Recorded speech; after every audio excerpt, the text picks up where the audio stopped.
नमस्कार, मी संदीप दराडे बोला पुढारीमध्ये आपलं अगदी मनपूर्वक स्वागत करतो. बघा, मागील काही महिन्यांपासून राजूर गाव आणि कावीळ आजार हे एक समीकरण तयार झालं. राजूरमध्ये 21 एप्रिल 2025 ला पहिला कावीळचा रुग्ण सापडला आणि पहिला रुग्ण सापडल्यानंतर जशी सुरुवात झाली तर बोलता बोलता शेकडोंमध्ये हा आकडा निघून गेला. राजूरमधनं अशी चर्चा कानावर येते की ऑफिशियली आणि अनऑफिशियली जो आकडा आहे तो जवळपास 800च्या पुढे निघून गेला. यामध्ये 2 मुलींचा मृत्यू झाला. त्याच्यामध्ये एक मुलगी होती प्रियंका आणि दुसरी आपली मुस्लिम समाजाची मुलगी होती. त्या दोघींचा याच्यामध्ये खरं तर नाहक बळी गेला. त्यांचा कुठलाही दोष नसताना त्यामध्ये त्यांचा मृत्यू झाला. एक पेशंट आणखी पण पुण्यामध्ये उपचार घेत आहे आणि त्या पेशंटचे जवळपास 45 लाख रुपये दवाखान्यात गेले. म्हणजे जर सगळ्या पेशंटचा जर आर्थिक आकडा काढायला गेलं किती पैसे राजूरच्या लोकांचे कावीळच्या आजारात गेले असतील तर तो आकडा एक 1.25 कोटी रुपयाच्या वरती निघायला पाहिजे जर आपण बारकाईने जर त्याचा स्टडी केला तर. त्यामध्ये मागे राजूरमध्ये ज्यावेळी ज्या 2 परिवारामधील मुलींचा मृत्यू झाला त्यांना भेटायला ज्यावेळी आम्ही गेलो त्यावेळी तर सांगितलं गेलं की काही जणांनी दागिने गहाण ठेवले, काही जणांनी जनावरं विकली. अत्यंत वाईट परिस्थितीत काही जणांनी घरामध्ये थोडाफार तांदूळ होता, काही होतं ते विकून उपचार खरं तर घेतलेत आणि त्यांची दखल घेतली नाही हेही सांगितलं गेलं की ज्या पद्धतीने दखल घ्यायला पाहिजे ग्रामपंचायतीने किंवा आमदारांनी तर ती दखल त्या रुग्णांची घेतली गेली नाही आणि शासनाकडनंही पण ज्या पद्धतीने दर्जेदार उपचार मिळून लोकांची जी आर्थिक हानी झाली ती थांबवता आली असती, परंतु त्यातही खऱ्या अर्थाने अपयश शासकीय आरोग्य सेवेला खरं तर यामध्ये आलेला आहे. त्यानंतर हा घटनाक्रम पुढे चालत राहिला. 2 मुलींचा मृत्यू झाला. त्याच्यामध्ये प्रियंका शेंडेचा जो मृत्यू आहे तो 27/4/2025 लाच झाला होता. त्यानंतर आपल्या मुस्लिम समाजाच्या त्या लहान लेकराचा खरं तर मृत्यू झाला आणि दरम्यान 9/5/2025 ला संतोष मुर्तडक यांनी निवेदन दिलं, बीडीओला दिलं, जिल्हा परिषदेच्या सीओला दिलं आणि बाकी सर्वच अधिकाऱ्यांना, ग्रामपंचायतला सर्वांना निवेदन दिलं की मी 20 तारखेला आत्मदहन करायचं आंदोलन तुमच्या ग्रामपंचायतच्या दारामध्ये करतोय. म्हणजे 9 तारीख ते 20 तारीख या 11 दिवसांचा ते संतोष मुर्तडक यांनी कालावधी खरं तर ग्रामपंचायतला आणि बीडीओ आणि त्या सर्व अधिकाऱ्यांना दिला होता की ग्रामपंचायतमध्ये जो काही अनियमितता असेल त्यातनं जो काही भ्रष्टाचार झालेला आहे असा आरोप त्यांनी केला. सोबतच कावीळच्या बाबतीत योग्य ती कारवाई झाली नाही, शुद्ध पिण्याचं पाणी मिळालं नाही. 11 दिवसांचा वेळ संतोष मुर्तडक यांनी दिला बघा. परंतु 11 दिवसामध्ये एकदाही संतोष मुर्तडक यांना भेटायला कुठलं प्रशासन गेलं नाही. त्यामध्ये बीडीओ गेले नाही किंवा बाकीचे अधिकारी त्यांचे गेले नाही किंवा ग्रामपंचायतीचे कुणी अधिकारी गेले नाही, ग्रामसेवक गेले नाही, कुणी नाही की आपण चर्चा करूया, तुमच्या ज्या काही अडचणी आहेत त्या समजून घेऊ आणि त्यानंतर आपण तुम्ही ते आत्मदहनाचं आंदोलन थांबवा, तुम्ही असं टोकाचं पाऊल उचलू नका, अशी काही चर्चा केली नाही. अगदी संतोष मुर्तडक आणि त्यांच्या सोबतचे काही कार्यकर्ते, ग्रामस्थ हे 20 तारखेला तिथं धडक दिल्यानंतर त्यांना म्हणे खाली नका थांबू, वर चला ग्रामपंचायतीत, तिथं जाऊन बोलू. मग त्यानंतर सगळ्यांनी तो व्हिडिओ बघितला. तो व्हिडिओ आता तुम्ही पण बघा हा व्हिडिओ.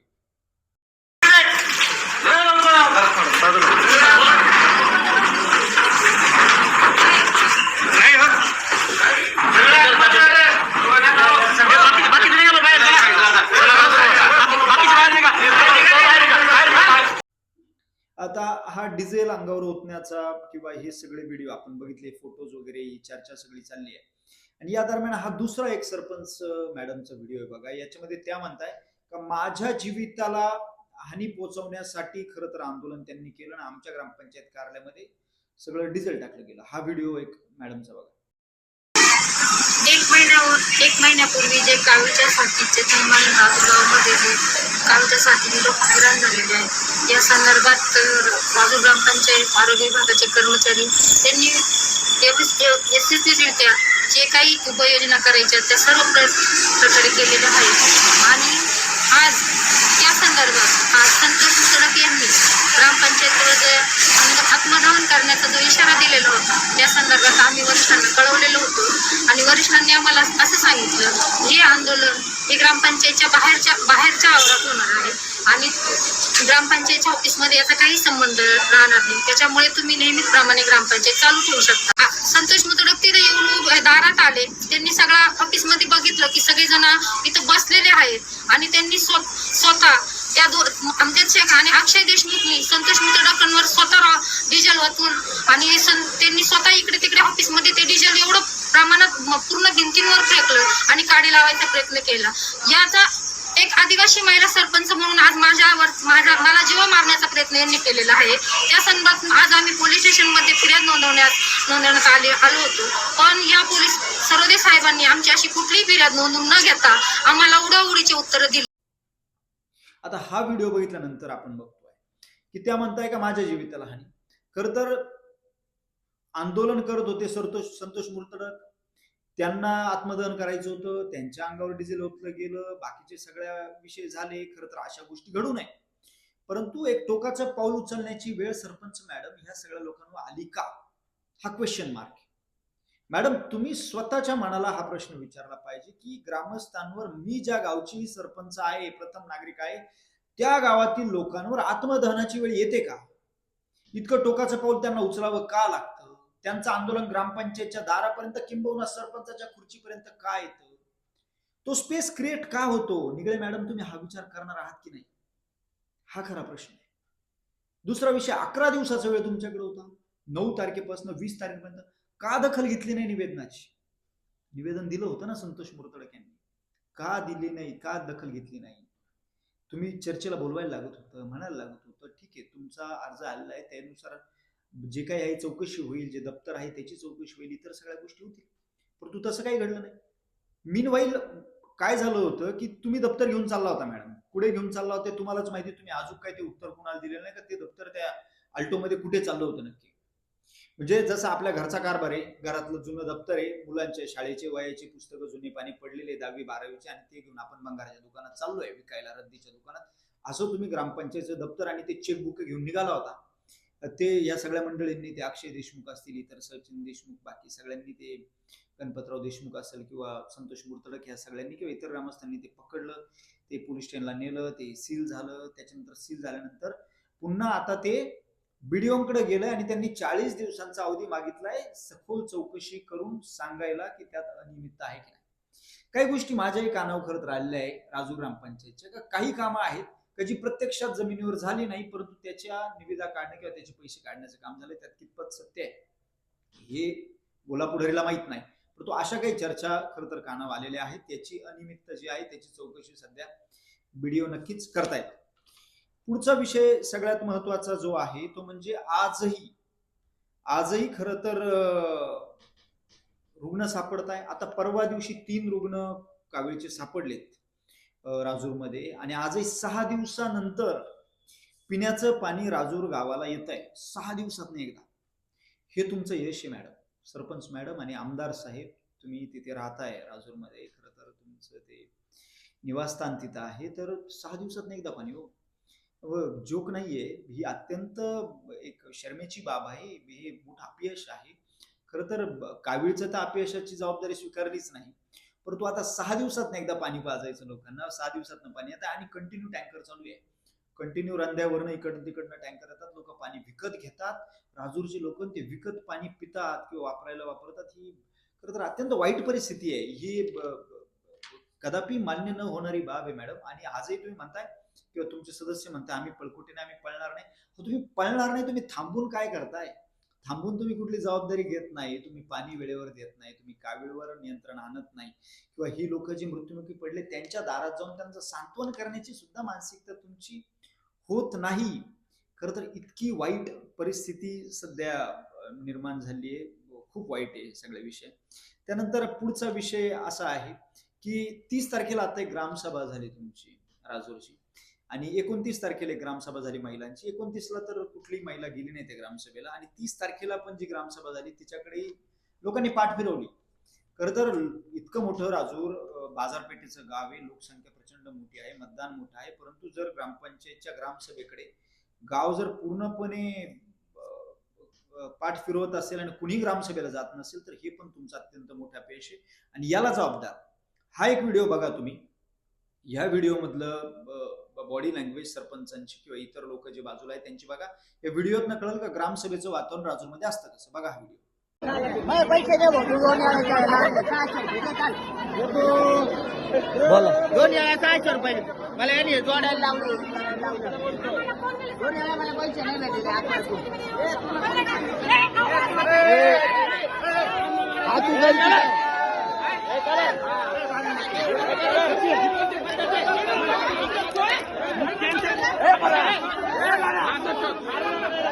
भाऊ पोलीस स्टेशन, भाऊ पोलीस स्टेशन. हो शूटिंग आहे, शूटिंग आहे, नाही करायला. शूटिंग आहे, शूटिंग आहे. ही काय शूटिंग आहे? शूटिंग आहे, शूटिंग आहे अख्खी. आता हा व्हिडिओ तुम्ही बघितल्यानंतर यातनं कळत असेल की ग्रामसभेत नक्की कशा पद्धतीने बोललं जातं, वागलं जातं, बिहेवियर काय आहे हे तुम्हाला आता या व्हिडिओतनं कळालं असेल. मग लोक ग्रामसभेकडे का पाठ फिरवताय तुमच्या, याचं आत्मचिंतन करण्याची वेळ तुमच्यावर आली. पुढचा एक विषय आज झालाय की जे हरिभाऊ शेंडे आहेत की ज्यांच्या मुलीचा मृत्यू मी आता सांगितलं की 27/4/2025 ला झालेला आहे. आणि त्यात हरिभाऊ रामचंद्र शेंडे यांनी एक सहाय्यक पोलीस निरीक्षक राजूर पोलीस स्टेशनला एक तक्रार अर्ज दाखल केलेला आहे गुन्हा दाखल करून घेण्यासाठी. तो झालेला नाही, परंतु हा अर्ज त्यांनी सर्वच अधिकाऱ्यांना अगदी मुख्यमंत्र्यांपर्यंत पाठवलाय. या अर्जामध्ये ते म्हणताय की माझ्या मुलीचा जो मृत्यू झाला त्या संदर्भात जे कोणी जबाबदार असेल त्यांच्यावर सदोष मनुष्यवधाचा गुन्हा दाखल व्हावा, तसेच आमच्या कुटुंबाची व मुलीची जी बदनामी झाली, त्यांची एकुलती एक मुलगी होती, म्हणजे मरणोत्तर बदनामी. आपल्या देशात ऐकलं जातं मरणोत्तर पद्मश्री दिलं, पद्मविभूषण दिलं. अहो मॅडम, तुमच्या राजूरमध्ये सरपंच निगळे मॅडम, तुमच्या राजूरमध्ये तुम्ही मरणोत्तर बदनामी करणं हा ट्रेंड तयार केला आहे. यांनी अर्ज दिलाय, हा अर्ज आहे हा. या अर्जात म्हणताय की मरणोत्तर माझ्या मुलीची बदनामी केली सरपंचांनी किंवा इतर लोकांनी, का तिचा मृत्यू हा काविळे झालाच नाही, ती पूर्वीचीच आजारी होती, असा अर्ज दिलाय. आणि त्यासोबत त्यांनी ते रिपोर्ट सगळे जोडलेले. ते रिपोर्ट तुम्ही बोला पुढे बघा. त्या रिपोर्टमध्ये दिसतंय की या मुलीचा जो मृत्यू झाला प्रियंकाचा, तो फक्त काविळने झाला असा रिपोर्ट डॉक्टरांचा आहे, पीएम रिपोर्ट आहे, बाकी सगळे रिपोर्ट्स आहेत. म्हणजे असा अर्ज देण्याची वेळ जर ग्रामस्थांवर येत असेल तर ही मॅडम तुमचा जो कार्यकाळ आहे ग्रामपंचायतचा सरपंच म्हणून यातलं अत्यंत मोठं हे अपयश आहे. आणि या अपयशाची जबाबदारी तुम्ही नाही तर कोण घेणार, हा एक अत्यंत मोठा प्रश्न खरं तर राजूर ग्रामस्थांपुढे तालुक्यातल्या लोकांपुढे निर्माण झाला. बाकी पुढचा जर विषय आपण बोलायला गेला यातला, तर तालुक्यामध्ये आपण बघताय की दारूबंदीच्या बाबतीत मिटिंग्स आमदार महोदय घेत आहेत, पंचायत समितीत घेतात, गेस्ट हाऊसला घेतात. आनंद आहे, आनंद आहे, घेतल्या पाहिजे. दारू बंद झाली पाहिजे, पण सगळ्यात पहिली राजूरमध्ये झाली पाहिजे, हे पण आमदारांना मी सांगतो. परंतु ठीक आहे, तुम्ही मिटिंग घेतात. दुसरा विषय, अकोले तालुका एज्युकेशन सोसायटीच्या बाबतीत तुमच्या सातत्याने मिटिंग होतात, बैठका होतात, मोठमोठ्या होतात, प्रेस कॉन्फरन्स होतात. आमदार साहेब, एक अपेक्षा आहे तुमच्याकडनं आणि ज्या लोकनियुक्त सरपंच आहेत त्यांच्याकडनं, तुम्ही जॉईंट कॉन्फरन्स घ्या, जॉईंट प्रेस घ्या, एक पत्रकार परिषद राजूरमध्ये घ्या, अशी विनंती आहे लोकांची. ती पत्रकार परिषद ही कावीळ कसा आला त्याच्यावर नियंत्रण करण्यात तुम्ही कितपत यशस्वी ठरले, किती रुग्ण झाले, किती पैसे खर्च झाले, कुणाकुणाचा मृत्यू झाला, त्या लोकांच्या परिवाराला काय आधार तुम्ही दिला, आज राजूरमध्ये पाणी मिळतंय की नाही, टाक्या साफ झालेल्या आहे की नाही, त्याच्यानंतर फिल्ट्रेशन प्लांट चालू झालेला आहे की नाही, राजूर गावच्या लोकांना समाधान वाटेल अशी उत्तरं तुम्ही आणि म्हणजे आमदार महोदय आणि सरपंचांनी खरं तर त्या प्रेसच्या माध्यमातून दिली पाहिजे.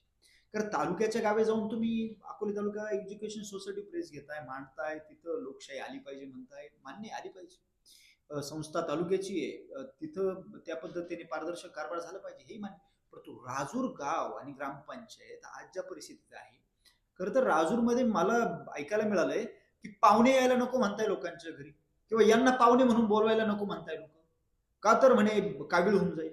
ही परिस्थिती अत्यंत वाईट परिस्थितीत निर्माण झाली. म्हणून विनंती आहे, तुम्ही एक प्रेस घ्या, त्याच्यातनं लोकांना सांगा की नक्की काय झालंय, आणि तुम्ही हे सांगा. जर मॅडम ही जबाबदारी घेत नाही तर कृपया तुम्ही प्रेसच्या माध्यमातून किंवा मीडियाच्या पुढे येऊन सांगा की तुम्ही कितपत यशस्वी झाला, किंवा तुम्ही काय जबाबदारी घेतली कावीळची, किंवा ज्या परिवारातील मुलींचा मृत्यू झाला त्यांना काय आधार दिलाय आजपर्यंत, किंवा ज्यांचे लाखोंचे बिल झाले, एका परिवाराचा 45 लाख रुपये खर्च झाला पुण्याला, त्यांना तुम्ही काय आधार देण्याची भूमिका घेतली, या विषयावर तुम्ही खरं तर बोललं पाहिजे. हे सगळे विषय आहेत. त्याच्या पुढचा एक विषय माझ्या कानावर आलेला आहे की डॉक्टर शेलार म्हणणं आहेत की जे बाधित पेशंट आहेत त्यांची नावं आणि नंबर देण्यास ते नकार देत आहे. डॉक्टर साहेब, तुम्हाला माझी विनंती आहे, जर तुमच्याकडे डेटा मागितला गेला तर तुम्ही डेटा लपवण्याची गरज नाही, तो डेटा तुम्ही दिला पाहिजे की नक्की किती रुग्ण बाधित झाले, त्यामध्ये किती लोकांना खरं तर नावं काय आहेत, नंबर काय आहे, हा डेटा फ्लॅश झाला पाहिजे, हा समोर आला पाहिजे. आणि राजूरच्या लोकांना माझी आणखी एक विनंती, बघा या पद्धतीची जर वागणूक आपल्याला मिळत असेल 6 दिवसात एकदा पाणी, किंवा आपल्या गावात, आपल्या गल्लीत, आपल्या शेजारचे, आपले भाऊबंद, नातेवाईक बाधित होऊन लाखो रुपये खर्च होत असेल, कोणाचा मृत्यू होत असेल, तर तुम्ही आवाज उठवला पाहिजे, बोललं पाहिजे. का तुम्ही विषयांतर करू नका. तुम्ही दारूवर बोलणं, तुम्ही अकोले तालुका एज्युकेशन सोसायटीवर बोलणं, किंवा मग संधी मिळाली कुठल्या मीडिया पुढे एक शब्द बोलायचं नाही, परंतु संतोष मुर्तडक यांनी ज्यावेळी आंदोलन केलं तर तिथे वेगळ्या पद्धतीने बोलायचं की माझ्यावरच हमला करायला आले, माझ्या देवी त्याला हानी होती, गुन्हा दाखल करून घ्या. म्हणजे अशा पद्धतीचा सगळा पिक्चर क्रिएट करण्याचा प्रयत्न झालाय. यावरनं राजूर ग्रामस्थांनी खरं तर याचं आत्मचिंतन केलं पाहिजे की परिस्थिती काय झाली, आणि एक आवाजात बोललं पाहिजे. यांना जाब विचारलाच पाहिजे का आता आपला जो पैसा आहे हा कष्टाने कमवलेला आहे, आपण घाम गाळून पैसा कमवलेला आहे, लोकांचा मृत्यू होत असेल, गप्प राहिला तर अन्याय अजूक होईल. हे जाब विचारण्याचं काम आपण करावं अशी सगळ्यांना मी विनंती करतो. आणि आजच्या पुरता हाच व्हिडिओ थांबवतो. पुन्हा एकदा बोलूया राजूर ग्रामपंचायतच्या खराब कारभारावर. धन्यवाद. रामकृष्ण.